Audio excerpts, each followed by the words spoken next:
साथियों, आज देश स्पेस सेक्टर में एक अभूतपूर्व अवसर का साक्षी बन रहा है। आज भारत के स्पेस इकोसिस्टम में प्राइवेट सेक्टर बड़ी उड़ान भर रहा है। स्काई रूट का इन्फिनिटी कैंपस भारत की नई सोच, इनोवेशन और सबसे बड़ी बात यूथ पावर का प्रतिबिंब है। हमारी युवा शक्ति की इनोवेशन, रिस्क टेकिंग एबिलिटी और एंटरप्रेन्योरशिप आज नई बुलंदी छू रही है। और आज ये कार्यक्रम इस बात का प्रतिबिंब है कि आने वाले समय में Bharat global satellite launch ecosystem में एक लीडर बनकर उभरेगा। मैं पवन कुमार चंद्रा और नागा भरडाका को बहुत बहुत शुभकामनाएं देता हूं। आप दोनों नौजवान देश के अनेक यंग स्पेस एंटरप्रेन्योर्स, हर युवा के लिए बहुत बड़ी प्रेरणा है। आप दोनों युवाओं ने खुद पर भरोसा किया। आप रिस्क उठाने में पीछे नहीं रहे और इसका परिणाम आज पूरा देश देख रहा है। देश आप पर गौरव कर रहा है, गर्व कर रहा है। साथियों, भारत की अंतरिक्ष यात्रा बहुत सीमित संसाधनों से शुरू हुई थी, लेकिन हमारी महत्वाकांक्षाएं कभी भी सीमित नहीं रही। वो भी एक जमाना था, एक साइकिल पर रॉकेट का हिस्सा ले जाने से लेकर दुनिया के सबसे भरोसेमंद लॉन्च व्हीकल तक भारत ने सिद्ध किया है कि सपनों की ऊंचाई संसाधन से नहीं, संकल्प से तय होती है। इसरो ने दशकों तक भारत की स्पेस यात्रा को नई उड़ान दी है। क्रेडिबिलिटी, कैपेसिटी और वैल्यू, हर प्रकार से भारत ने अपनी अलग पहचान बनाई है। कैपेसिटी और वैल्यू, हर प्रकार से भारत ने अपनी अलग पहचान बनाई है। साथियों, हम सब जानते हैं कि बदलते हुए इस समय में स्पेस सेक्टर का कितना विस्तार हो रहा है। ये communication, agriculture, marine monitoring, urban planning, weather prediction और नेशनल सिक्योरिटी का आधार बन चुका है। और इसलिए ही हमने भारत के स्पेस सेक्टर में ऐतिहासिक रिफॉर्म्स किए। सरकार ने स्पेस सेक्टर को प्राइवेट इनोवेशन के लिए ओपन किया। नई स्पेस पॉलिसी तैयार की गई। हमने स्टार्टअप्स को, इंडस्ट्री को इनोवेशन के साथ जोड़ने का प्रयास किया। हमने इन स्पेस की स्थापना की, अपने स्टार्टअप्स के लिए इसरो की फैसिलिटीज और टेक्नोलॉजी को उपलब्ध कराया। यानी भारत ने बीते 6-7 वर्षों में ही अपने स्पेस सेक्टर को एक ओपन, कोऑपरेटिव और इनोवेशन ड्रिवन इकोसिस्टम में बदल दिया है। आज के कार्यक्रम में हमें इसी की झलक दिखाई दे रही है और गर्व की अनुभूति हो रही है। साथियों, भारत का युवा देश हित को सर्वोपरि रखकर चलता है। वो हर अवसर का सही इस्तेमाल करता है।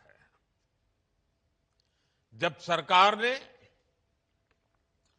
स्पेस सेक्टर को ओपन किया तो देश के युवा और खासकर हमारे जेन जी यूथ इसका भरपूर फायदा उठाने के लिए आगे आ गए। आज भारत के 300 से अधिक स्पेस स्टार्टअप्स भारत के स्पेस फ्यूचर को नई उम्मीदें दे रहे हैं।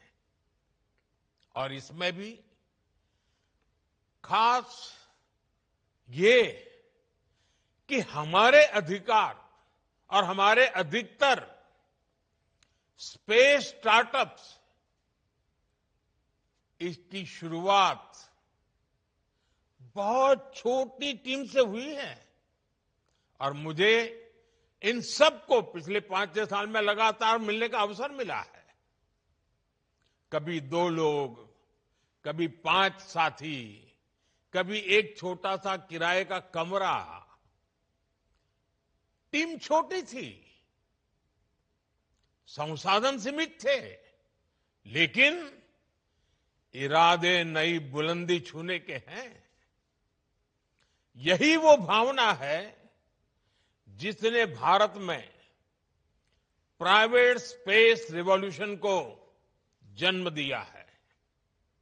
आज ये जेन जी इंजीनियर्स, जेन जी डिजाइनर्स, जेन जी कोडर्स और जेन जी साइंटिस्ट नई नई टेक्नोलॉजी बना रहे हैं। प्रोपल्सन सिस्टम हो, कंपोजिट मटेरियल्स हो, रॉकेट स्टेजेज हो, सैटेलाइट प्लेटफॉर्म्स हो, भारत का युवा आज उन क्षेत्रों में काम कर रहा है जिनकी कुछ साल पहले कल्पना भी संभव नहीं थी। भारत का प्राइवेट स्पेस टैलेंट पूरी दुनिया में अपनी अलग पहचान बना रहा है। आज ग्लोबल इन्वेस्टर्स के लिए भारत का स्पेस सेक्टर एक अट्रैक्टिव डेस्टिनेशन बन रहा है। साथियों, आज दुनिया में छोटे सैटेलाइट्स की डिमांड लगातार बढ़ रही है। लॉन्च फ्रीक्वेंसीज भी बढ़ रही है। नई नई कंपनियां सैटेलाइट सर्विसेज देने लगी हैं और स्पेस अब एक स्ट्रेटेजिक एसेट के रूप में जगह बना चुका है। इसलिए आने वाले वर्षों में ग्लोबल स्पेस इकोनॉमी कई गुना बढ़ने वाली है। ये भारत के युवाओं के लिए बहुत बड़ा अवसर है। साथियों, भारत के पास स्पेस सेक्टर में जो कैपेबिलिटी है, वैसी कैपेबिलिटी दुनिया में केवल कुछ ही देशों के पास है। हमारे पास एक्सपर्ट इंजीनियर्स हैं, हाई क्वालिटी मैन्युफैक्चरिंग इकोसिस्टम है,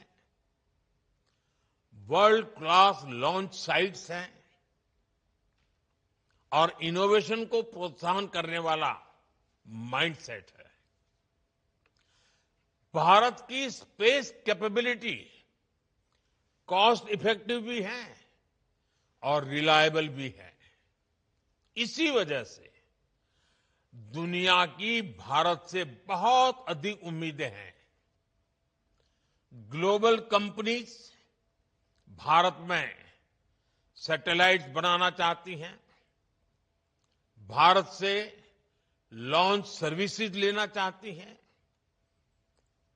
भारत के साथ टेक्नोलॉजी पार्टनरशिप चाहती हैं और इसलिए हमें इस समय का ज्यादा से ज्यादा फायदा उठाना चाहिए। साथियों, आज जो बदलाव हम स्पेस सेक्टर में देख रहे हैं, वो भारत में हो रहे स्टार्टअप रिवॉल्यूशन का हिस्सा है। बीते एक दशक में अलग अलग सेक्टर्स में स्टार्टअप्स का नया दौर शुरू हुआ है।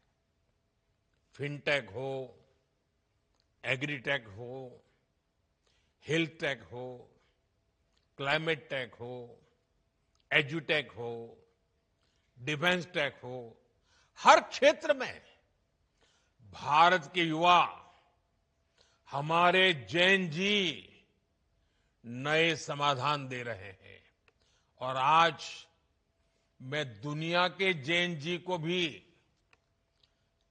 बड़े आत्मविश्वास से कह सकता हूं कि अगर जैन जी के लिए सच्चे अर्थ में कहीं से प्रेरणा मिल सकती है तो भारत के जैन जी से मिल सकती है। भारत के जैन जी की जो क्रिएटिविटी है, भारत के जैन जी की जो पॉजिटिव माइंडसेट है, भारत के जैन जी की जो कैपेसिटी बिल्डिंग है, ये अपने आप में पूरी दुनिया की जैन जी के लिए आदर्श बन सकती है। आज भारत दुनिया का तीसरा सबसे बड़ा स्टार्टअप इकोसिस्टम बन चुका है। एक समय था जब स्टार्टअप का मतलब केवल कुछ बड़े शहरों तक सीमित था, लेकिन आज भारत के छोटे छोटे शहरों और गांवों से भी स्टार्टअप निकल रहे हैं। आज देश में 1.5 लाख से अधिक रजिस्टर्ड स्टार्टअप्स है। अनेकों स्टार्टअप्स यूनिकॉर्न बन चुके हैं। साथियों, आज भारत केवल एप्स और सर्विसेज तक सीमित नहीं है। हम अब डीप टेक, मैन्युफैक्चरिंग और हार्डवेयर इनोवेशन की ओर तेजी से आगे बढ़ रहे हैं। Thanks to Jain ji. आप सेमीकंडक्टर सेक्टर का ही उदाहरण लीजिए। सरकार ने जो ऐतिहासिक कदम उठाए हैं, वो भारत के टेक फ्यूचर की नींव को मजबूती दे रहे हैं। आज देश में semiconductor fabrication units, chip manufacturing और डिजाइन हब्स बहुत तेजी से विकसित हो रहे हैं। चिप से लेकर सिस्टम तक भारत अब एक मजबूत इलेक्ट्रॉनिक वैल्यू चेन तैयार कर रहा है। ये आत्मनिर्भरता के संकल्प का हिस्सा तो है ही, इससे भारत ग्लोबल सप्लाई चेन का एक मजबूत और भरोसेमंद पिलर भी बनेगा। साथियों, रिफॉर्म्स का हमारा दायरा भी लगातार बढ़ रहा है। जैसे हमने स्पेस इनोवेशन को प्राइवेट सेक्टर के लिए ओपन किया, वैसे ही हम एक बहुत महत्वपूर्ण सेक्टर में भी कदम उठाने जा रहे हैं। हम न्यूक्लियर सेक्टर को भी ओपन करने की तरफ आगे बढ़ रहे हैं। इस सेक्टर में भी हम प्राइवेट सेक्टर की सशक्त भूमिका की नींव रखने जा रहे हैं। इससे small modular reactor, advance reactors और न्यूक्लियर इनोवेशन में अवसर बनेंगे। यह रिफॉर्म हमारी एनर्जी सिक्योरिटी और टेक्नोलॉजिकल लीडरशिप को नई शक्ति देगा।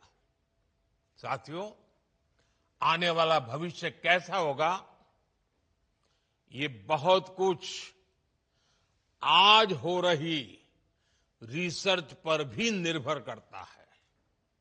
इसलिए हमारी सरकार का बहुत जोर युवाओं को ज्यादा से ज्यादा रिसर्च के मौके देने पर भी है। हमने राष्ट्रीय अनुसंधान फाउंडेशन का गठन किया है, जो आधुनिक रिसर्च के लिए यूथ को सपोर्ट करता है।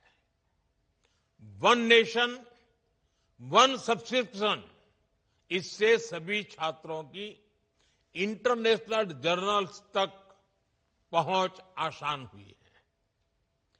1,00,000 करोड़ के रिसर्च, डेवलपमेंट और इनोवेशन फंड से देश भर में युवाओं को बहुत मदद मिलने वाली है। हमने 10,000 से अधिक अटल टिंकरिंग लैब भी खोली है, जो स्टूडेंट्स में रिसर्च और इनोवेशन की भावना जगा रही है। आने वाले दिनों में हम ऐसी 50,000 नई अटल टिंकरिंग लैब बनाने पर काम कर रहे हैं। सरकार के ये प्रयास भारत में नए इनोवेशन की बुनियाद बना रहा है।